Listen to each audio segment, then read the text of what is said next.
அன்பே சிவம், மனமே குரு. ஒவ்வொரு மனிதனுக்கும் பிறப்புலேருந்து இறப்பு வரைக்கும் அவன் மனசு தான் குரு.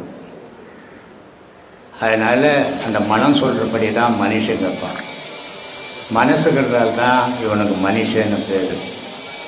ஆனால் இந்த மனமாகப்பட்டது ஒரு நல்ல வழியை தெரிஞ்சுக்கணும், நல்ல வழியில் போகணும், உண்மையான விஷயத்தை உணரணும்.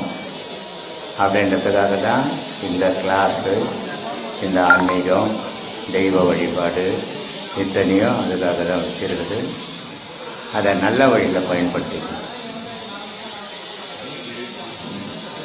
உலகத்தில் உள்ள என்னுடைய சீடர்களுக்கும் உலகம் ஃபுல்லாக பரவி இருக்கும் என்னுடைய பக்தர்களுக்கும் பிரம்மசூத்திர குழு சார்பிலையும் என்னுடைய சார்பிலையும் என்னுடைய பேச்சை கேட்டு இளைய சமுதாயம் ஓரளவுக்கு மாறி இருக்குதுன்னு நிறைய போனவங்க வருது.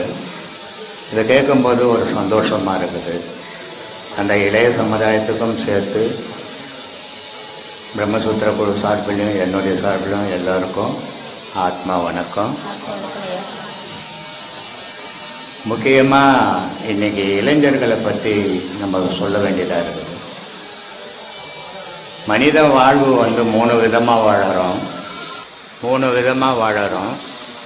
இந்த 3 வித வாழ்க்கையில் இளமை பருவம், இடைப்பருவம், முதுமை பருவம் அப்படின்னு 3 விதமாக வாழறோம். இளமை பருவத்தில் நமக்கு மனசில் வேற்றுமை கிடையாது. எல்லாரும் ஒன்று, எல்லாரும் அண்ணன் தம்பி, எல்லாரும் அக்கா தங்கச்சி, எல்லாரும் தாய்மூங்க அப்படின்றத உணர்ந்து வாழறோம். இடைப்பருவம் மனம் வளர்ந்து, அப்போ இளமையில் மனம் சின்ன செடியாக இருக்குது. இடைப்பருவத்தில் அந்த மனம் என்ற செடி ஒரு பருவம் வந்துடுது. பருவம் வந்த பிறகு எந்து, எங்கள் வீடு, உங்கள் வீடு, என் சொத்து, உன் சொத்துன்னு பிரிவினை நினைவுகள் உண்டாகி போகுது. முதுமையில் எதுவுமே எனதில்லை, எல்லாமே இறைவன் தந்தது, எல்லாமே பிள்ளைங்க எடுத்துக்குது, எல்லாமே மனைவி எடுத்துக்கிறான், எல்லாம் கணவன் எடுத்துக்கிறான். கடைசியில் எனக்குன்னு நான் இவ்வளோ காலம் உழைச்சேன், எனக்குன்னு ஒன்றுமே இல்லை இந்த உலகத்தில். ஒரு பிடி சாதத்துக்கு கூட எனக்கு வழி இல்லாத உட்காந்துங்கிறேன். ஆனால் வாழ்நாள் ஃபுல்லாக உழைச்சி போட்டு இன்றைக்கி நிம்மதி இல்லாத வாழ்க்கை வாழ்கிறேன். எதுக்கு இறைவன் என்னை வச்சுன்னு இருக்கிறான்? வாழணும்னு ஆசைப்பட்ட மனமாகப்பட்டது அந்த இளமையும் இடைப்பருவமும் முடிஞ்ச உடனே, முதுமை வந்த உடனே மரணத்தை தானவே தேடுது. யாருமே சொல்லி கொடுக்கறதில்லை. இது ஏதோ ஒரு 10 பேர் நல்லா இருக்கிறாங்க, நான் நல்லா இருக்கிறேங்க, என் பிள்ளைங்க நல்லா வச்சுக்கிறேன், என் பொண்டாட்டி நல்லா வச்சுக்கிறா, என் சொந்த பந்தங்க நல்லவங்க அப்படின்னு ஒரு 10 பேர் இருக்கிறாங்க. 90 பேர் துன்பப்பட்டே வாழறாங்க. இதில் பெருவாரி பெண்கள் பாதிக்கப்படுறாங்க. அது ரொம்ப வருத்தப்பட வேண்டிய விஷயமா இருக்குது. இந்த மாதம் கூட ஒரு ஆசிரமத்தில் போரூரில் ஒரு 400 பேருக்கு அன்னதானம் பண்ணிக்கிறாங்க நம்ம சீடருங்க.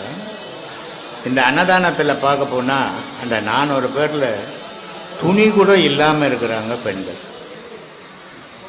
ஆண்கள் வீட்டில் பிரச்சனை, பிள்ளைங்க சரியில்லை, பிள்ளைங்க தெத்திடுறாங்க, இல்லை தாய் தப்பம் சரியில்லை, பிரிஞ்சிடுறோம், எங்கேயோ கோயிலாண்ட அங்கே எங்கேயோ போய் ஆம்பளைங்க எப்படியோ தப்பிச்சுக்கிறாங்க. ஆனால் பெண்கள் அப்படி போக முடியல. அப்போ போக முடியாதால இந்த மாதிரி அநாத ஆசிரமங்களில் சேர்க்கும்போது அவங்களுக்கு எவ்வளோ சொந்தங்கள் இருந்திருப்பாங்க, எவ்வளோ சொத்து சுகங்கள் இருந்திருப்பாங்க, எவ்வளோ இருந்ததெல்லாம் அவங்க சாதிச்சிருப்பாங்க. இன்றைக்கி யாராவது ஒரு படி சோறு போடுறாங்களான்னு காத்துக்கிற நாள் இந்த பெண்களை நினைக்கும் போது ரொம்ப வருத்தமான விஷயமா இருக்குது. ஏன்னா பெண்ணுன்ற பொருளே ஒரு புனித பொருள்னு நான் பல வீடியோக்களில் சொல்லியிருக்கேன். பெண்ணுன்னு ஒன்று இல்லைன்னா உலகம்னே ஒன்று கிடையாது. பெண்ணுன்னு ஒன்று இல்லைன்னு சொன்னால் கடவுளுன்னே ஒன்று கிடையாது. ஒரு குடும்பம் பண்ணுறான், 10 பேர் ஆம்பளைங்க சேர்ந்து குடும்பம் பண்ணாக்கூட அதுக்கு பேர் குடும்பம்னு வரவே வராது. ஒரே ஒரு ஆணு கூட ஒரு பெண்ணு சேர்ந்தால் அது குடும்பம். ஆனால் பெண்ணுக்கு பல பேர்கள் இருக்குது. குலவிளக்கு, கற்புக்கரசி, பத்தினி, உத்தமி இப்படின்னு பல பேர்கள் பெண்களுக்கு வச்சுக்குது. ஆண்களுக்கு ஒரு பேரும் கிடையாது.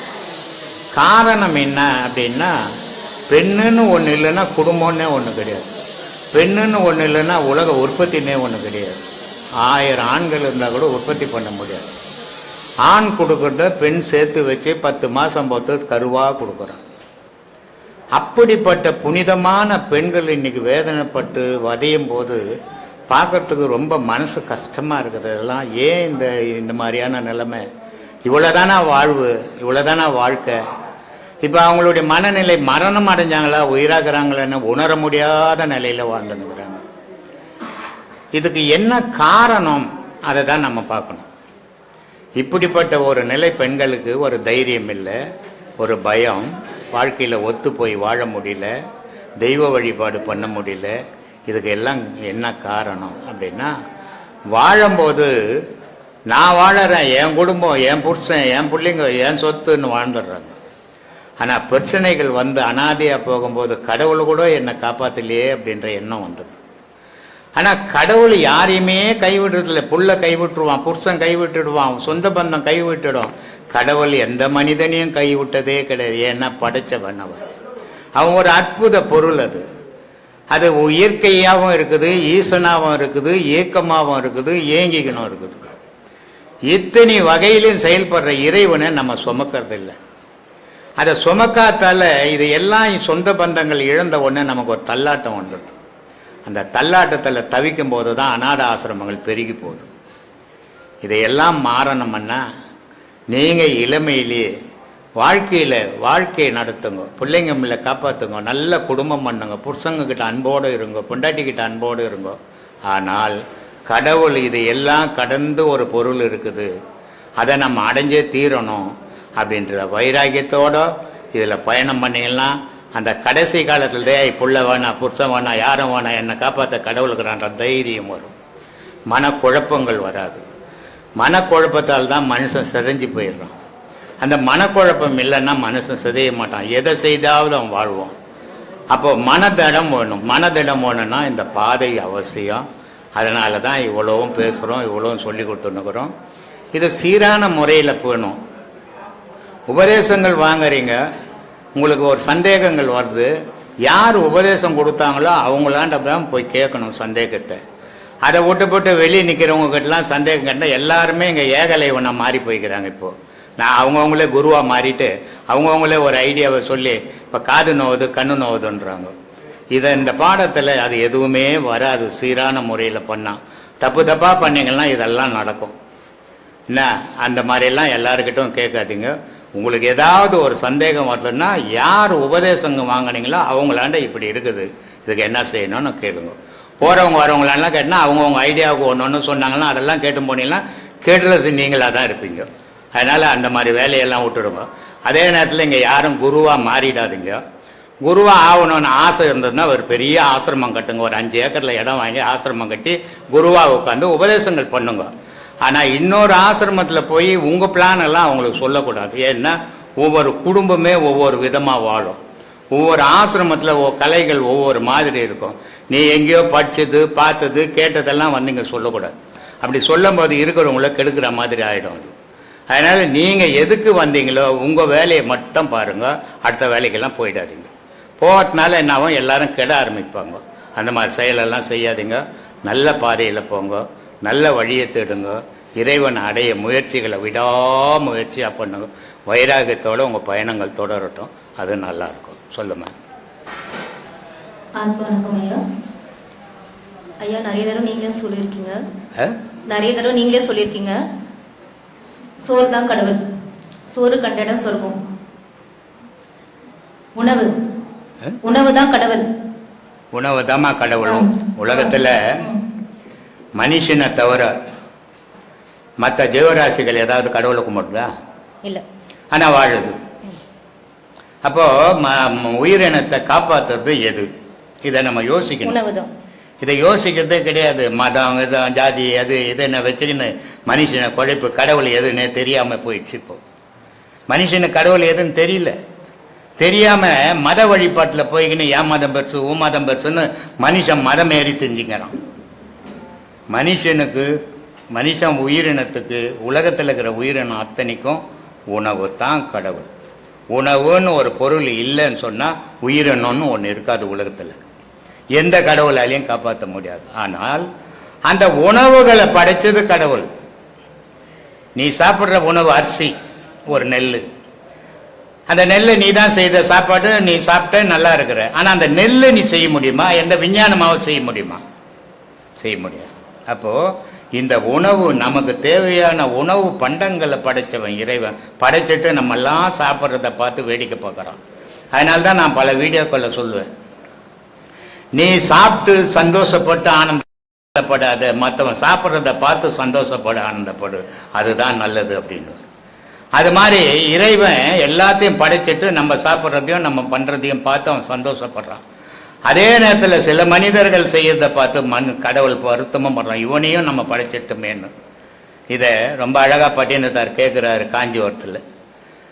பொல்லாதவன் நெறி நில்லாதவன், மெய்யடியார்பால் செல்லாதவன், உண்மை சொல்லாதவன், ஏன் பிறந்தான் கட்சி ஏகம்பன் என்றார். இவன்லாம் பூமியில் எதுக்கு பிறந்தான்? நல்லவன் பின்னாடியும் போகிறதில்லை, நல்லதையும் பேசுறதில்லை, பொய்யே பேசின்னு திரியிறான். இவன் எதுக்கு இந்த பூமியில் போகிறான்னு இறைவன்கிட்ட கேட்குறாரு. அப்படிப்பட்ட மனிதர்களும் வாழ்ந்துனுக்கிறான் அந்த உலகத்தில்.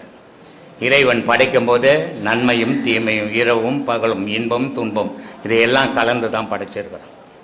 ஏன்னா தீமை இருந்தால் தான் நன்மைக்கு பெருமை, நன்மை இருந்தால்தான் தீமைக்கு இழிவு, இரவு இருந்தால் தான் பகலுக்கு பெருமை, இன்பம் இருந்தால் தான் துன்பத்துக்கு இழிவு, துன்பம் இருந்தால் தான் இன்பத்துக்கு பெருமை. இப்படி ஒன்று ஒரு குடும்பத்தில் ஒரு பெண் இருந்தால் தான் அந்த ஆணுக்கு பெருமை. பெண் இல்லாத குடும்பம் அது ஒரு குடும்பமே கிடையாது. எந்த ஒரு குடும்பத்திலையும் ஒரு பெண் இருந்தால் தான் அந்த குடும்பத்தில் இருக்கிற ஆணுக்கு பெருமை, எங்கே போனாலும் ஒரு பெருமை. ஆனால் ஒரு பெண்ணுன்ற ஒருத்தி இல்லைன்னா அவளுக்கு துணையா அந்த ஆணுக்கு ஒரு பெருமையும் இல்லை, ஒரு ஜீவராசி அது அப்படி ஆகிடும். அதனால் இந்த பெண்ணுன்றவள ஒரு சிறந்த பொருள். அது இறைவனுடைய படைப்பில் இந்த பெண் படைப்பு ஒரு அற்புத படைப்பு. அப்படிப்பட்ட பெண்ணாகப்பட்டவ இன்னைக்கு இந்த உலகத்தில் சீரழிஞ்சு சின்ன பின்னமாக போகும்போது அதை பார்க்கும்போது மனசு ரொம்ப வருந்தது, ரொம்ப வருத்தமாகவும் இருக்குது. நம்ம என்ன செய்ய முடியும்? எல்லாத்துக்கும் இறைவனே பொறுப்புன்னு போக வேண்டியதுதான். சொல்லுமா? சோறு தான் சொர்க்கம்னு சொல்லியிருக்கீங்க. இந்த ஐப்பசி மாதம் எல்லா சிவாலயிலும் அன்னாபிஷேகம், அதுவும் பௌர்ணமி அதுமா பண்ணுவாங்க. இந்த மாதம் சிறப்பே அதுதான். நம்ம இந்த சிவலிங்கத்துக்கு கொடுக்குற அன்னாபிஷேகம், அதாவது சந்திரனுக்கு நீங்க சொன்ன மாதிரி இந்த நெல் தானியம் அரிசி தான் வந்து உகந்த தானியம் சொல்லுவாங்க. அதை வச்சு அந்த சிவபெருமானுக்கு அன்னாபிஷேகம் பண்ணுவாங்க. அதோட பெருமை, அது ஏன் செய்யறாங்க, இதால நம்ம என்ன தெரிஞ்சுக்கணும் அப்படின்றது கொஞ்சம் சொல்லுங்க.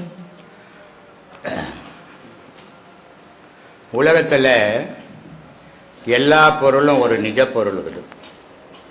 உலகத்தில் எல்லா பொருளும் ஒரு அடையாள பொருள் இருக்குது. ரெண்டு பொருளும் சேர்ந்தது தான் உலகம். இப்போ ஒரு மனிதன் இருக்கிறான், மனிதன் அடையாள பொருள்.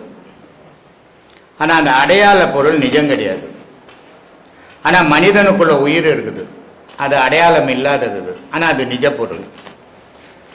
அன்னாபிஷேகம் அப்படின்றது சிவபெருமானுக்கு மனிதனால் பண்ண முடியுமா? கொஞ்சம் யோசித்து பாருங்க, தெரியும். கடவுளுக்கு யாரால அதை தொட முடியும்? யார் அதுக்கிட்ட நெருங்க முடியும்? அதனுடைய அனல் நான் பல வீடியோக்களில் சொல்லியிருக்கிறேன். எல்லா மகான்களும் பூமிக்கு வந்து மனிதனுக்கு தேவையான போதனைகளை பண்ணாங்க. ஆனால் கடவுள் இறங்கி வர முடியல. ஏன்னா கடவுள் இறங்கி வந்தால் இந்த பூமி சின்ன பண்ணமாக சிதறி போயிடும், அதனுடைய வெப்பம். அப்படிப்பட்ட பயங்கரமான வெப்பம் உள்ள பொருள் இந்த சிவம். அதுக்கு போய் அன்னாபிஷேகம் பண்ணிட முடியுமா ஒரு மனுஷன் போய்? காரணம் என்ன அப்படின்னு நம்ம தெரிஞ்சுக்கணும். அடையாளமற்றது. கடவுள் அடையாளமற்று இருக்கிறார், சிலைகள் அடையாளத்தோடு இருக்குது. அதனுடைய பொருள் என்ன அப்படின்னா, நந்தின்ற ஸ்தூல தேகம் இந்த உடல் இருக்குது, இது மாடு. இந்த மாடுன்ற உடல் தான் சிவம்ன்ற உயிரை தூக்கின்னு தெரிஞ்சுக்கினுக்குது. அப்போ அந்த அன்னாபிஷேகத்தில் சிலையெல்லாம் மூடி அந்த முகத்தை மட்டும் விட்டுடுவாங்க. அந்த அன்னாபிஷேகம் பண்ண பிறகு அந்த அன்னாபிஷேகத்துக்கு பிரசாதமாக எல்லாருக்கும் கொடுப்பாங்க. இதுக்கு என்ன காரணம்? அன்னமயமான கோஷ உடல் இது. இந்த அன்னமயமான கோஷ உடல் உள்ள இருக்கிற சிவத்தை மூடி இருக்குது. இதனுடைய அடையாளத்தை தான் அங்கே செய்து காட்டுறது. ஆனால் நிஜம் அது இல்லை. நிஜம் அதுக்கிட்ட நெருங்கவே முடியாது யாராலையும். மகான்களை தவிர மனுஷனால சிவத்துக்கிட்ட நெருங்கவே முடியல, தீஞ்சு போயிடுவான்.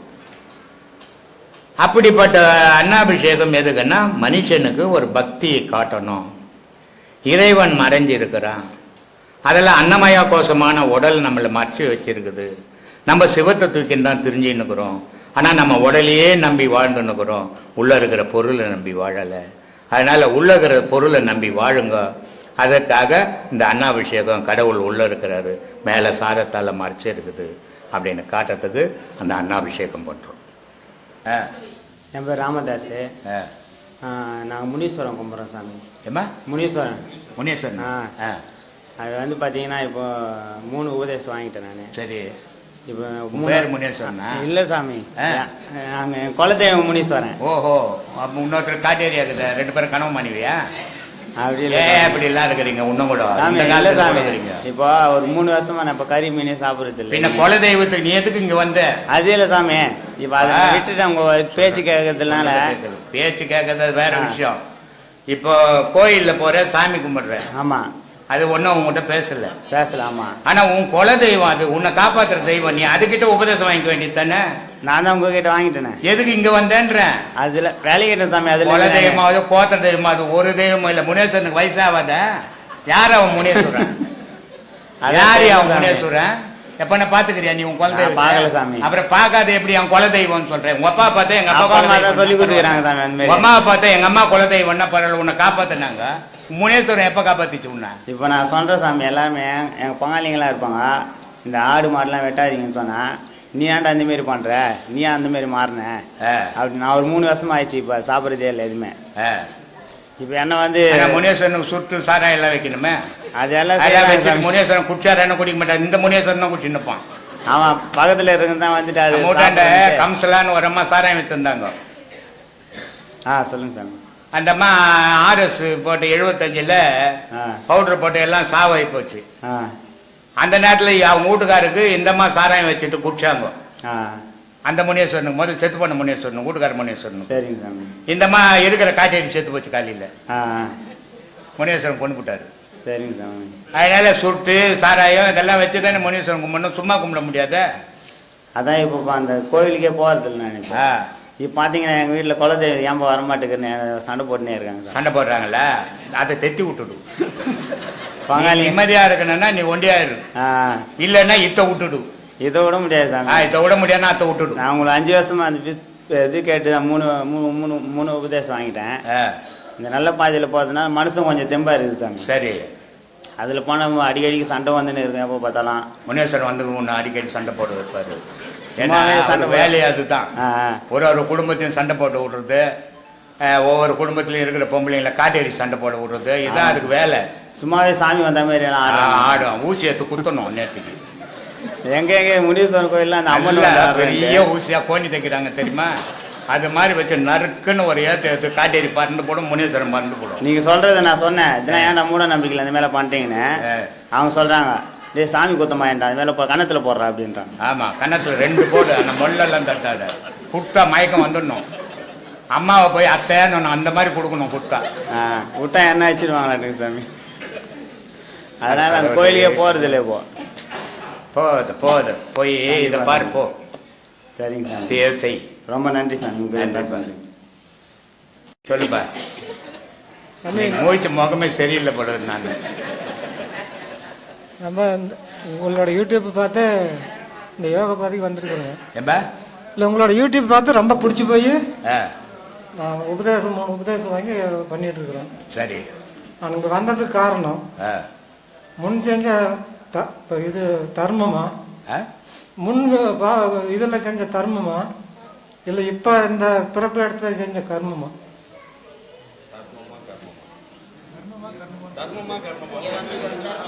சாமி, நம்ம இப்போ இந்த யோக பாதைக்கு வந்திருக்கிறோம். சரி. இது நாங்கள் வர்றதுக்கு காரணமா இருக்கிறது இப்போ செஞ்ச கர்மமா, இல்லை முன் இதில் செஞ்ச பாவமா? முன்பிறவினுடைய பாவம், அதை தீக்கிறதுக்கு வந்துக்கிறேன். அதான் சாமி, அதை தீர்த்துது. சரி. அடுத்த பிறவி சுத்த பிறவியா இருக்கும். சரி சாமி. ஏன்னா கடவுளை மனுஷன் 2 விஷயத்துல தேடுவான்.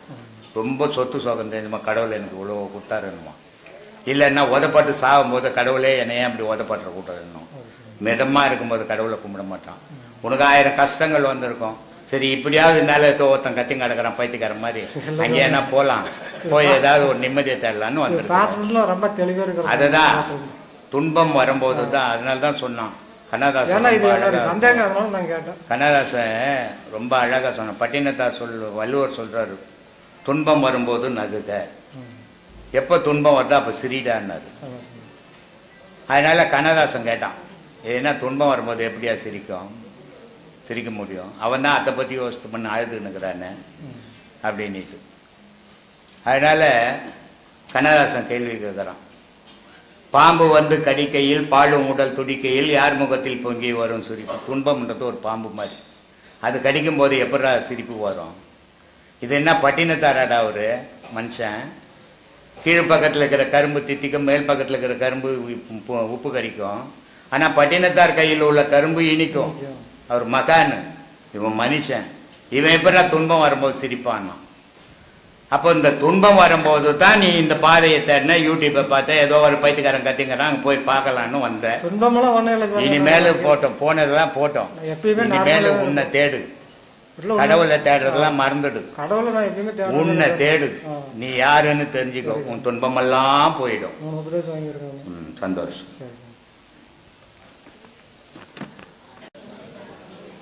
சாமி வணக்கம் சாமி.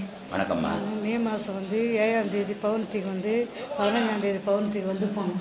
அதோட நான் என்ன பண்ணேன், எங்கள் அக்கா பையனுக்கு கல்யாணம் நாள் வரதராஜ பெருமாள் கோயிலுக்கு கூப்பிட்டு போயிட்டு கோயில் தரிசனம் அர்ச்சனைலாம் பண்ணிக்கின்னு திருப்பி ஆஞ்சநேயர் கோயில் அப்படி வரலான்னு வந்தோம். சும்மா கால் ஜரிக்கி வீழ்ந்துட்டு தான் தையல் போட்டு கால் ஆப்ரேஷன் பண்ணோம் சார். பண்ணி 5 மாதம் எங்கள் பையனே வந்தான் சிங்கப்பூர்லேருந்து. திடீர்னு பசங்க ஃப்ரெண்டுங்க சொல்லிவிட்டு உடனே வந்து 10 நாள் இருந்துட்டு அவங்களுக்கு ஏற்பாடெல்லாம் பண்ணிட்டு தான் போயிட்டான். திருப்பி என்னால் இதெல்லாம் வரவே முடியல. போன மாதம் வந்து நான் எனக்கு கொடுக்கணும்னு தோணுச்சு. நான் ஒரு சவரம் இது கொடுத்துட்டு மேலே வயசாகி போச்சு. அதுதான் எதனால அது மாதிரி ஆச்சு. இளமையாக இருந்ததுன்னா நோய் எதிர்ப்பு சக்தி உண்டு மனுஷனுக்கு. வயசாக நோய் எதிர்ப்பு சக்தி ஒடுங்கிடும், நோயினுடைய ஆதிக்கம் ஜாஸ்தி ஆகிடும். ஆனால் இந்த வயசில் இவ்வளோ பெரிய ஆப்ரேஷன் பண்ணிக்கின்னு இவ்வளோ தூரம் வந்துக்கிறீங்களே, சந்தோஷப்படுங்க. அதுதான் போன மாதம் வந்து இறைவன் நமக்கு துணை இருக்கிறான், கடவுள் துணை இருக்கிறான் அப்படின்ற நம்பிக்கையோடு இருங்க. கடவுள் மனுஷனை எப்பவுமே கைவிட்டது, நம்பனவனை கைவிட்டதே இல்லை கடவுள். அதே நேரத்தில் ஒரு குருவை நம்பணும், குருவும் கைவிட மாட்டார், நல்ல குருவாக இருந்தார். அதனால் எந்த பிரச்சனை வந்தாலும் உனக்கு போயிடும். ஆனால் அந்த நேரத்துக்கு வரும், ஆனால் எல்லாமே நீங்கி போயிடும். அதுதான் போலியே இன்னும் நம்பி போயிடுமா, போயிடும். நம்ம மனுஷனுடைய ஆசை எப்படின்னா, இன்னைக்கு ஒரு காரியம் நினச்சா நாளைக்கே நடக்கணும். அதுதான் காரி சாவு கூட பரவாயில்ல நீங்கள் வரலான்னு சொன்னதுனால தான் நான் வந்து போனோம் சாமி. போன மாதம் வந்து அதனால ஒரு குறைவும் இல்லை, நல்லா ஆகிடும். நல்லா ஏந்து பேச முடியல, உட்கார முடியல. போன மாதம் வந்தப்போ திருப்பி அவர் சிவகுமார் சார் வந்து நீ அடுத்த வாட்டி வந்து நீ நல்லா பேசிட்டு நீ கிளியராக போமா, பையன் வரான்றான் இட்டுன்னு. நான் கூப்பிட்ட பையனை அசந்தர்ப்பமாக வர்றேன், நான் வர்றேம்மா உனக்காக வர்றேன் வாமா, நான் வந்து கூப்பிட்டு போயிட்டு நான் வரேன் அப்படின்னு சொல்லிட்டு கூப்பிட்டு 10 மணிக்கு கிளம்பி வந்தேன் சாமி. உங்களை பார்த்த உடனே எனக்கு அது ஒரு தெம்பாயிடுச்சு. நல்லபடியாயிடும். எங்க மச்சனை ஓப்பிடி துணை இருப்பான். அந்த வீட்டில் இருக்கக்கூடாது. மனுஷனுக்கு துணை இருக்கிறானோ இல்லையோ, இறைவன் எல்லா மனுஷனுக்கும் துணை இருப்பான். ஆனால் அந்த நம்பிக்கையோடு இருக்கணும். கடவுள் நமக்கு துணை இருப்பான், கடவுள் நம்மளை கைவிட மாட்டான், ஏன்னா நம்ம கடவுளை வழிபடுறோம் அப்படின்ற நம்பிக்கையோடு இருந்தால் கடவுள் கண்டிப்பாக கைவிட மாட்டான். பட்டும் படாதவன் அவநம்பிக்கையோடு இருந்தோம்னா கடவுளை சம்மந்தமே பட மாட்டான். அதனால் நம்பிக்கையோடு இரு, நல்லதே நடக்கும். ஒரு வீட்டில் காரியம் முடிஞ்சிட்டு உயிர் விட்ட நேரம் சரியில்லை, இருக்கக்கூடாதுன்றாங்க. அது உண்மைதான் சமயம். அதெல்லாம் ஒன்றும் இல்லை. இப்போ சொந்த வீட்டில் இருக்கிற இருக்கக்கூட, வாடகை வீட்டில் இருந்து வித்துருவியா சரியில்லைன்னா? அதுதான் இப்போ வாடகை வீட்டுக்கே போயிட்டாங்க அவங்க. அதுதான் கேட்கணும்னு ஒரு டவுட். இதெல்லாம் நம்ம மன பிரம்மம்மா.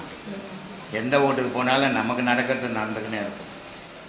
அதனால் வீடுக்கு பற்றி என்னது, அது மண்ணில் கல்லில் செய்த வீடு, அதுக்கு எனக்கு சம்மந்தமே கிடையாது. ஆனால் நம்ம மனசு இங்கே வந்ததால் இதாகிடுச்சு, அங்கே போனதால் இதாகிடுச்சுன்ற நம்பிக்கை தான் நம்மளை கெடுக்கும். கடவுளை விட ஒரு எதுவுமே கிடையாதுமா உலகத்தில். பல வீடியோக்களில் சொல்கிறேன், அந்த கடவுளை நம்புறவங்களுக்கு எல்லா தடைகளும் 1000 தடைகள் வந்தாலும் அத்தனையும் நீங்கி போயிடும். அது எந்த பாதிப்பும் உனக்கு உண்டாக்காது. ஆனால் மனுஷனுக்கு அந்த முழு நம்பிக்கை வேணும். கடவுள் நம்மளை கைவிட மாட்டான், அப்படின்ற நம்பிக்கையோடு இருந்தீங்கன்னா அந்த உங்களுக்கு தைரியம் தான் சார் எனக்கு. அதனால் எந்த குறை வந்தாலும் நீங்கிடும்.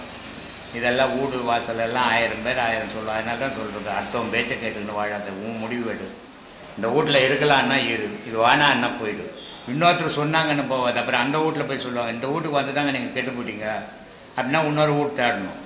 இப்படியே தேடிக்கின்னு ஊரெல்லாம் தேடிக்கின்னு தான் தெரியும். வீடு என்னம்மா பண்ணுச்சு மனுஷனை? எவ்வளோ பெரிய கோடீஸ்வரர் வாஸ்துவெல்லாம் பார்த்து கட்டுறான், வீட்டில் அவன் குட்டி சுவராக போயிடுறான். ஒரு வாஸ்தவம் இல்லாத சும்மா கட்டுறான், அவன் நல்லா இருக்கிறான். அதுதான் வந்துக்கிற மருமக வந்து இது ராசி நம்மளுடைய இல்லை, இது ராசி நேரம் இல்லை. நம்மளை கெடுக்கும், இது ராசி இல்லை, நம்மளுடைய ராசி கர்மா இல்லை. நம்மளை கெடுக்குமே தவிர வீடு எல்லாம் யாரையும் கெடுக்காது. வீடு கெடுக்குதுன்னா பூமியில் எல்லாமே இறைவன் படைச்ச பூமி தான். அப்புறம் எல்லாரும் கெட்டு தான் போகும். இந்த நம்பிக்கை இல்லை, பயம், அதனால் இதெல்லாம் ஏற்படுது. அதனால் அதெல்லாம் ஒன்று, உன் மனசுக்கு எது சரின்னு போட்டோ அதை செய். அப்போ தான். இல்லைன்னா நீ இன்னொருத்தர் சொன்னதை கேட்டுன்னு ஒரு வீட்டுக்கு போனீங்கன்னா நாளைக்கு நான் அங்கேயே இருந்திருந்தாலும் நல்லா இருந்திருப்பேன், இங்கே வந்து கேட்டு போயிட்டேன், அவங்க சொன்னாங்க அப்படின்னு. யாருடைய பேச்சையும் எடுக்காதீங்க. உன்னுடைய முடிவு எது, இது சரியாக இருக்கலாம் அப்படின்னா இரு, இல்லை இங்கே வேணாம் நம்ம மாறிக்கலான்னா மாறிக்க. ஏன்னா உன் மனசு தான் உன்னை வாழ வைக்கும், உன் மனசு தான் உன்னை கெடுக்கும். அதனால் நீ எடுக்கிற முடிவு தான் சரியாக இருக்கும். இன்னொருத்தர் சொல்கிறதெல்லாம் கேட்காது, யார் சொல்கிறதையும் கேட்காது. உன் மனசுக்கு எது சரின்னு பார்த்தோ அதை செய். அதுதான் உன் வாழ்க்கைக்கு நல்லது. இவன் சொன்னான் அவன் சொன்னான்னா ஊரில் 1000 பேர் 1000. இப்போ நாங்கள் கூட ஆசிரமம் கட்டுறோம், இங்கே 1000 பேர் வராங்க. இவங்க ஒருத்தர் சொல்கிறாரு இப்படி கட்டாதீங்க இப்படி கட்டுங்கன்ற. சரிப்பா. இன்னொருத்தர் வருவார், ஐயா அந்த ஆள் சொன்னது சரி இல்லைங்க, நான் சொல்கிறது தாங்க சரி அப்படின்னு அவன் ஒரு ஐடியா கொடுப்பான். அப்போ நான் யார் செய்தது சொன்னது செய்யுது? நான் ஒரு முடிவு பண்ணுவேன், இப்படி தான் செய்வேன், அதை தான் செய்வேன். நான் இன்னொருத்தர் சொல்கிறத கேட்க மாட்டேன், யார் சொல்கிறதையும் கேட்க மாட்டேன் நான். அது மாதிரி நீ வாழ போகிற, நீ முடிவெடு. இன்னொருத்தர் சொன்னாங்கன்ற முடிவெடுக்காத, அது இப்போ குழப்பத்தை உண்டாக்கிடும் பின்னாடி. அதனால் உன்னுடைய மனசுக்கு எது சரின்னு பார்த்தோ அதை செய். எங்க பேத்திங்களும் மதிக்க மாட்டாங்க, மருமகளும் ஒரு குறைவும் வராது உனக்கு. நீ எவ்வளோ கஷ்டத்தில் இருந்தீனாலும் மீண்டு வந்துடுவ வெளியே. இறைவன் உனக்கு துணை இருப்பான், தைரியமாக. நன்றி. பேரை ஒன்றா போகணுன்னு வச்சுக்கோ, ஒரு ஆளுக்கு ஒன்றுக்கு வந்துடும். இவன் ஒரு ஆள் ஒன்றுக்கு வந்தான மீது 4 பேர் நின்று கிடப்பாரு, இவனெல்லாம் போய்ட்டு ரவுதி ஒத்துப்பான். அந்த மாதிரி கதை இதெல்லாம். சாமி, நம்ம பிறக்கும் பொழுது 4 பேர் அறிய ஒரு பொருள் எடுத்துன்னு வர்றோம். ஒரு பொருள் எடுத்துன்னு வர்றோம். 10 பேர் அறிய ஒரு பொருள் எடுத்து போகிறோம். அந்த பொருள் என்ன பொருள்னு எனக்கு தெரியல. 10 பேர் நம்ம பிறக்கும் பொழுது ஒரு பொருள் எடுத்துன்னு வர்றோம். அது 4 பேருக்கு தெரியுது. சரி. அதே மாதிரி நம்ம உயிர் போன பிறகு பள்ளத்தில் வைக்கும் போதும் 10 பேர் அறிய அந்த ஒரு பொருள் தான் எடுத்து போகிறோம், வேற எந்த பொருளும் இல்லை. அதான் உடல் இல்லைன்னா வேற எதுவும் அடையாளம் கிடையாதுப்பா. அந்த உடலுக்கு கூட குறிப்பிட்ட நாள் வரைக்கும் தான் சாமி, குறிப்பிட்ட நாள் வரைக்கும் தான் அந்த உடலுக்கு கூட மண் சாப்பிட்றது. சரி, அது தெரியலன்னு தான் சாமி கேட்டேன். சரி. எல்லாத்தையும் அழிச்சிட்டா கூட மயிரை வந்து அவ்வளோ சீக்கிரம் மண் சாப்பிடாது. ஆமாம் சாமி. அதனால் எல்லாத்தையும் அழிச்சுப்பட்டு தான் மயிரை சாப்பிடும். ஆமாம் சாமி. அதனால் வெட்டியாக நோண்டினா கூட அந்த தலைமுடிங்க இருப்பாங்க. அதனால் எல்லாம் அழிஞ்சாலும் மயிர் அழிய லேட் ஆகும். அதனால் அந்த மயிர் தான் அது மற்றவங்க கேட்டு தெரிஞ்சுக்கணும்னு ஆசைப்பட்டேன். அது உங்ககிட்ட தெரிஞ்சுக்கணும். சரி, தெரிஞ்சுக்கினே சந்தோஷம். சரி சார். நான் இப்போ வந்து முதல் உபதேசம் வாங்கி 3 மாதம் ஆகுது, இன்னும் 1 மாதம் இருக்குது. சரி சரி சரி சரி சார். சொல்றாங்க ஐயா, முகத்து நாளுன்னு சொல்றாங்க. அதெல்லாம் வந்து நிச்சயமா அது அந்த மாதிரி நாளில் செல்லும் ஐயா. ஈர்த்துன ஓடுற உனக்கு விசேஷ நாள் இருக்குதா? முகத்து நாள் இருக்குதா? லவ் பண்ணிட்டு ஈர்த்துன்னு ஓடுறேன்னு உனக்கு விசேஷ நாள் இருக்குதாப்பா? முகத்து நாள் இல்லை ஐயா, இவன் மனசு தான்பா காரணம். அதுதான் ஏன் சொல்றாங்க. முகூர்த்த நாளுன்றது அது ஒரு தொழிலுக்காக வகுத்து வச்சது. சரி ஐயா. இந்தந்த நாள்கள் இந்தந்த நேரங்கள் நல்ல நேரங்கள் இருக்குது. இன்னைக்கு ஜோசியமே பொய்யா போயிடுச்சு. ஆமா ஐயா. காரணம் என்ன? அன்னைக்கு ஆதியில கிரகத்தை வச்சு ஜோசியம் கணிச்சிருந்தோம். இன்னைக்கு கிரகங்கள்லாம் மாறி போச்சு. ஜோசியம் அதனால சொல்றதெல்லாம் பொய்யா போகுது. 2வது, முன்ன ஜோசியம் சொன்னவங்கெல்லாம் சத்தியத்தையே சொன்னாங்க. அவங்க காசுக்காக பார்க்கறது கிடையாது. அவங்க வந்து ஞானத்தில் இருந்தவங்க, ஜோசியத்தையும் தெரிஞ்சுக்கணுங்க. சொன்னால் அவங்க வார்த்தை சொன்னவே பொய்யாவாது. இப்போ தொழிலுக்காக ஜோசியம் ஆகி போச்சு. எல்லாம் படிச்சுட்டு ஜோசியர் ஆயிட்டாங்க. ரெண்டாவது கிரக சாஸ்திரங்களை இப்போ மாற்றி எழுதுகிற அளவுக்கு திறமசாலி யாரும் கிடையாது. அப்போ இருந்தவங்க திறமசாலிங்க, கிரகத்தை பார்த்தாங்க, மாற்றி எழுதுனாங்க. அதனால் இந்தந்த நேரத்தில் இந்தந்த ராசிக்காரன் பண்ணால் நல்லது நடக்கும்னு எழுதி வச்சான். அது எல்லா காலத்துக்கும் பொருந்தில்ல. உனக்கு எது பிடிக்குதோ நீ அதை செய்யிட்டு போ. நீ போய் சனிக்கிழமை தாலி கட்டு பாய் மாதிரி. ஐயா நீங்க சொன்ன உண்மை எனக்கு தெரிஞ்சு போயிடுச்சுங்க ஐயா. நான் முதல் உபதேசம் வாங்கி 5 மாசம் ஆகுது. இப்ப 2வது உபதேசம் வாங்கிட்டு வந்துக்கிறேன் ஐயா. அதுதான் சரி, இது உண்மையா என்னன்ட்டு கேட்கலான்னு. உண்மையா பொய்யான்னு அதை எப்படி சொல்லுவேன்? அப்படி இல்லையா, முகூர்த்த நாள் அது இது முகூர்த்த நாள் ஒருத்தன் கல்யாணம் பண்ணிக்கிறான். ஆமா, யார போய் கேட்கலாம் இது உண்மையா பொய்யான்ட்டு? இல்ல இதெல்லாம் 4 வகுத்து வச்சுக்கிறாங்களே எப்படி என்னான்ட்டு. எல்லாம் கரெக்டா தான் வகுத்தான். நீ நல்லா இருக்கணும்னு வகுத்து வச்சா, நீ தான் அதுபடி நடந்துக்கிறதே இல்லையா? முகூர்த்தம் சாலின்னு ஒருத்தன் தான் தெரியுமா, கேள்விப்பட்டுக்கிறியா? கேள்விப்படல ஐயா.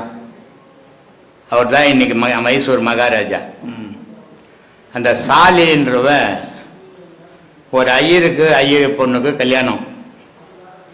கல்யாணம் நடந்ததுன்னா தப்பா நினைச்சுக்காதீங்க, சொல்றேன். சில விஷயங்கள் சொல்ல வேண்டியதா இருக்கு. அந்த கல்யாணம் நடந்ததுன்னா சாந்தி முகூர்த்தம் எழுதுவாங்க முன்னெல்லாம். இப்பெல்லாம் அதெல்லாம் எழுதுறதில்லை. ஐயருங்க சாந்தி முகூர்த்தம் எழுதுறாங்களா, ஒரு முகூர்த்தம் தான் எழுதி கொடுப்பாங்க. ஏன்னா இவன் கல்யாணத்துக்கு முன்னாடி 3 மாசம் புள்ளராசி ஆக்கி வைக்கிறான். அப்புறம் என்னத்துக்கு சாந்தி முகூர்த்தம்? அதனால எழுதுறதில்லை. அப்போ சாந்தி முகூர்த்தம் எழுதி கொடுத்தான்.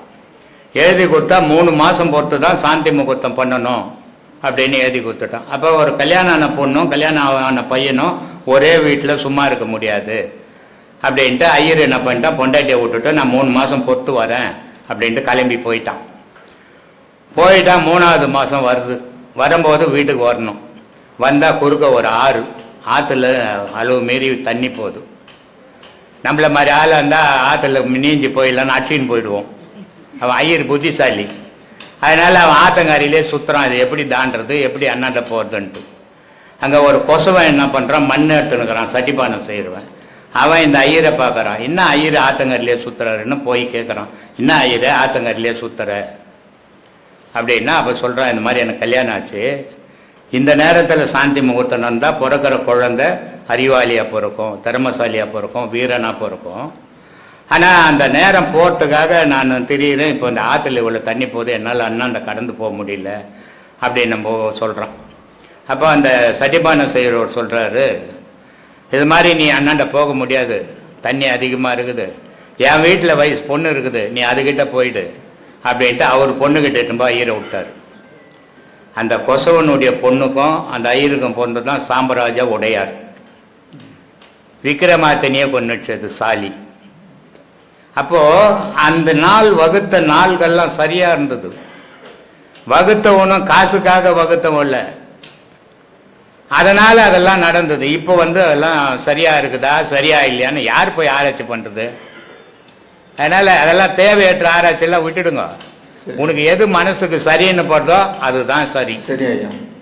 அதை விட்டு போட்டு அவன் பண்ணது, அவன் ஆளுக்கு ஒரு தொழில் செய்வான். ஒருத்தன் நீ போவ, நீ ஒரு என்ன வேலை செய்யற? பட்டுத்தறி பண்ற. ஒன்னொருத்தன் சொல்றான், காஞ்சிபுரம் போனா காலாட்டிக்குன்னா சோத்துடலாம், பிச்சை எடுத்து சோத்துணுங்கன்றான். ஒரு காலத்துல காஞ்சிபுரம் போனா காலாட்டின்னு சோத்துடலாம், ஏன்னா தறி வீட்டுக்கு தறி. இப்ப தறி கிடையாது. ஒருத்தன் சொல்றான், ஏன் வேலை இல்லைடா, பட்டு தறி நெஞ்சுங்கிற, வாடா என் கூட கொளுத்து வேலை, ஒரு நாளைக்கு 2000 ரூபாய் வாங்கி தரான்றான். ஒவ்வொருத்தருக்கும் அவங்கவுங்க செய்யறது சரியா இருக்கும். அதனால உனக்கு எது சரியா அதை செய். இப்போ நம்ம வீட்டை விட்டு புறப்படுறோம் ஐயா, வீட்டை விட்டு புறப்படுறோம், வெளியே வரும்போது இப்போ முண்டிச்சாரவரும் வந்தாங்கன்னா அவங்க எதுல போகக்கூடாது, ஒதுங்கி நிக்கிறாங்க. அவங்க மனசு கஷ்டப்பட்டு அவங்க வீட்டு நம்மளை பார்த்து ஒதுங்கி போறாங்க. அவங்க போயிட்டு பிறகு இன்னொருத்தர்கிட்ட சொல்றாங்க, நான் வரேன், என்னை பார்த்துட்டு ஒதுங்கி நிக்கிறாங்க, இதெல்லாம் எப்படி இது அப்படின்ட்டு அந்த அம்மா இந்த ஒதுங்கி போனோம்னு சொன்னாங்கல்ல, அவங்கள கத்தி எடுத்து ஒரே வெட்டா வெட்டு. உன் பொண்டாட்டி முண்டிச்சாக மாட்டால, உன் தாய் முண்டிச்சாக மாட்டால. எத்தனையோ வீடியோவில் சொல்லியிருக்கிறேன். இதெல்லாம் இன்னொருத்தர் மனம் புண்படுற மாதிரி நடந்துக்காதீங்க, பேசக்கூடாது, நடக்கக்கூடாது. அவன் உனக்கு நடக்கிறத அவங்க வந்ததால் நடக்க போதில்லை. யாரும் வரலாம் கூட பஸ்ல போய் மாட்டிக்க போற, அப்புறம் நான் அவங்க வந்ததால் தான் மாட்டிக்க போற. இது தன்னை தானே ஏமாத்திக்கணும், இன்னொருத்தர் மனசும் புண்படுத்துறது. அவங்க முண்டிச்சா இருந்தா அது அவங்களோட போதும். உன்ன என்ன பண்ணிச்சு? அந்த அம்மா வந்து சொல்லிட்டு வந்து அழுகுறாங்க எங்க வீட்டுக்காரம்மாட்ட வந்து, இந்த மாதிரி நான் வரும்போது இந்த மாதிரி நண்டு. அதெல்லாம் இந்த மாதிரி மூடணுங்க அதிகம் ஊர்ல. அதனால அதெல்லாம் பார்க்கக்கூடாது. எனக்கு என்ன நடக்கணுமோ அது நடந்தே தீரும், யார் வந்தாலும் வரலனாலும். உன் பொண்டாட்டியை போய் நான் போறேம்மா, கடன் கேட்க போறேன், கடங்காரன் கடன் கொடுக்கணும், நீ எதிர வாமான்றான். எதிர கலகலம் புருஷன் போனார்னா நல்ல ஒரு பண்டலை வாங்கிட்டு வந்து நம்ம கிட்ட கொடுப்பாருன்னு எதிர வர பொண்டாட்டி போனா கடங்காரன் வீட்டில் வந்து 4 அரை கொடுக்குறான். நீ தானே எதிர வந்த இன்னும் மூத்துல மூச்சு போய் 10 பைசா கூட கிடைக்கலன்றான். என்ன சொல்றது? இதையெல்லாம் தேவையற்ற கற்பனைகளை பண்ணின்னு தெரியாதீங்க. கடவுளை நினைங்கன்ற அதை விட்டு போட்டு எது ஓப்பி யோசித்துக்குன்னு உட்காந்துங்கிறீங்க. அதனால அதை விட்டுட்டு போய் வேலையை பாரு. அன்பே சிவம், மனமே குரு. ஆத்மா வணக்கம் அனைவருக்கும். ஆத்மா வணக்கம் சாமி. சாமி, ஒரு கேள்வி சாமி. ஒரு குழந்தை பிறகுது சாமி. ஏம்பா? ஒரு குழந்தை பிறகுது. ஆமா, குழந்தைன்னா பிறக்கதான் செய்யும். அந்த குழந்தைக்கு பிறக்காது, அது வயதுல இருந்து அம்மா செத்து போடுவாள். இல்லை சாமி, அந்த குழந்தைக்கு அதை நம்ம யாருன்னு அறியாத வெறிலையும் அந்த நம்ம இந்த பூலோகத்தில் நம்ம பிறந்து இதெல்லாம் அனுபவிக்க போகிறோம், இந்த காட்சியெல்லாம் நம்ம நடக்க போகுதுன்றது அந்த குழந்தைக்கு காட்சியாக வரும்னு சொல்கிறாங்க சாமி. காட்சியாக வரும்போது அந்த குழந்தை வந்து நல்லதெல்லாம் நடக்கும்போது வந்து அந்த குழந்தை சிரிச்சுக்கினே இருக்குன்னு சொல்கிறாங்க. கெட்டதாக நடக்கும்போது அந்த குழந்தை திடீர்னு அழுவுன்னு சொல்கிறாங்க. அது வந்து உண்மையா சாமி? அது எத்தனை போய் என்ன குளத்தில் விட்டுடணும். அது மாதிரி குழந்தைய வீட்டில் வச்சுருந்தா வீட்டில் வச்சுங்கிறவங்களுக்கு டேஞ்சரு. இல்லை சாமி, அந்த காட்சிகள் அந்த குழந்தைக்கு காட்சி கிடைச்சது கிடைக்கல யார் சொன்னது? யார் சொன்னது? இல்லை சாமி, நான் வந்து யார் சொன்னது? குழந்தை அது பேசாது, சின்ன குழந்தை. அது காட்சி வந்தது வரலன்னு யார் சொன்னது? சொல்றாங்க சாமி. எப்படி சொல்றாங்க? புழுவுறாங்கன்னு அர்த்தம். மூடனுங்களா அவனுங்க. வள்ளலாறு குழந்தைய தூக்கும் போது சிதம்பரத்தில் வச்சேன், அதையே நான் நம்ப மாட்டேன். அவரு நடராஜரை பார்த்து சிரிச்சாரா, குழந்தை இவர் வள்ளலார் ஆக போறாரு, அது குழந்தையா இருக்கும்போது சிரிக்குதுன்னு யாருக்கு தெரியும்? குழந்தைக்கு காட்சி வருது, இவருக்கு கதை சொல்லி இருக்குதாம்மா, துட்டு வர்றது சொல்லலையா? அதுதான் சாமி, நம்ம அனுபவிக்க போற துன்பங்கள்லாம் ஒரு அனுபவம் போறது எவனுக்கும் தெரியாது, அனுபவிக்கும் போது தான் தெரியும். அதுக்கு நினைவுகள் வந்து அது நம்ம யாருன்னு அறியும் போது தான் அது தெரியும். அறிய முடிஞ்சாதானே தெரியாதுன்னு சொல்றாங்க சாமி. அறியறதுக்கு முன்ன நம்ம யாருன்னு அறியறதுக்கு முன்ன அதனுடைய காட்சிகளும் அது கண்ணுக்கு வந்து தெரியும். தெரியும். சொல்லு, என்ன வயசு? அது வீட்டுல கட்டில வச்சிருக்க போறீங்க, ரொம்ப ஆபத்தான குழந்தை அது. எப்படி இருக்குது பாரு கதை, கற்பனை பாரு. மனுஷனுடைய கற்பனைக்கு எல்லையே இல்லாத போய் நிக்குது. உலகம் எப்ப அழிய போகுது கேட்கத்தானே?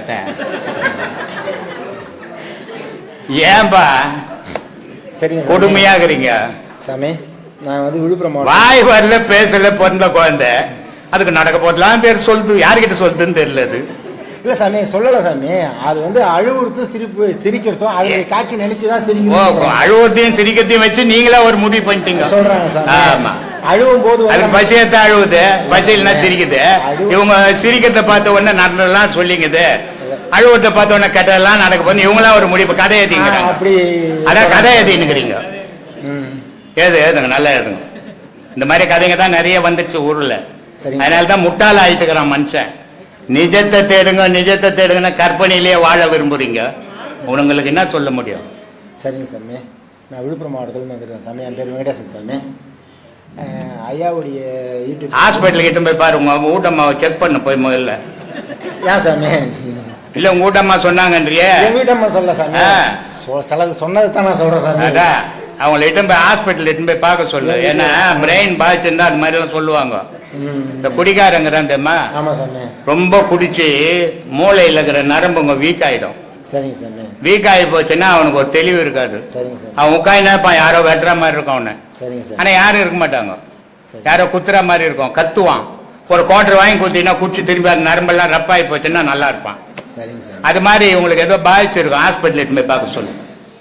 சரிங்க சாமி. இப்போ விழுப்புரம் மாவட்டத்தில் எவ்வளோ பேர் இருக்கிறாங்க சாமி? விழுப்புரம் மாவட்டத்தில் எவ்வளோ பேர் இருக்கிறாங்க? எல்லா ஊர்லயும் இருக்கிறாங்க. எனக்கு மட்டும் வந்து உங்க ஐயாவை பார்த்துட்டு, ஐயாவை வந்து ஏப்ரல் மாதம் வந்து உங்களுக்கு வந்து 29ஆம் தேதி பிறந்த நாள் வருது. ஏப்ரல் இது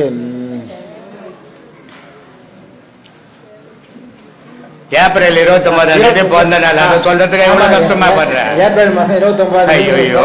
ஐயா. சரி, அந்த நாளைக்கு நம்ம வந்து ஒரு 50 பேருக்கு அன்னதானம் போடலான்ற நீ மாதிரி. என்ன 50 பேருக்கு அன்னதானம் பண்றது பாரு. வீட்டு வேலை செய்து பெங்களூர்ல இருக்குது 110 பேருக்கு ஏப்ரல் மாசம் பண்ணல, மாசம் 29ஆம் தேதி பண்ணுது. சரிங்க சாமி, என்னால முடியும். உன்னால முடிஞ்சதுதான் செய்ய முடியும், முடியாதெல்லாம் போய் மாட்டிக்க கூடாது. சரிங்க சாமி. மாசம் 500 பேருக்கு அன்னதானம் பண்றாங்க. அந்த எந்த அரசியல் கட்சி தலைவருக்கோ எந்த ஆன்மீகவாதிக்கு இது வரைக்கும் உலகத்தில் நடக்காத விஷயத்த பண்ணிக்கிறாங்க. அதனால நீ விருப்பப்பட்டா சொல்லி, இதெல்லாம் மைக்ல சொல்லி விளம்பரப்படுத்துற விஷயம் இல்ல. இல்ல சாமி, என் மனசுல எதுக்கு இதெல்லாம் நான் என்ன சொல்றேன், நீ ஒரு விஷயத்தை விரும்புற செய்யணும்னு நினைச்சீன்னா அத உன் தனிப்பட்ட விருப்பத்துல நீ செய்யணுமே தவிர அதை நீ என்கிட்ட மைக்ல சொல்லி, நான் மைக்ல சொல்லி, பாக்குறவன் வீடியோ பாக்குறவன் ஓ இவங்க விளம்பரப்படுத்திங்கிறாங்கன்னு அவன் சொல்லி இவ்வளவு அசிங்கமாகும். எனக்கு மட்டும் அது வந்து அந்த எண்ணங்கள்ல அந்த மாதிரி வந்தது சாமி. இவ்வளவு எனக்கு மட்டும் அது ஏன் வந்தது? போடு, ஒரு 5000 பேருக்கு போட, மாசம் சந்தோஷமா இருக்கும். சரிங்க சாமி.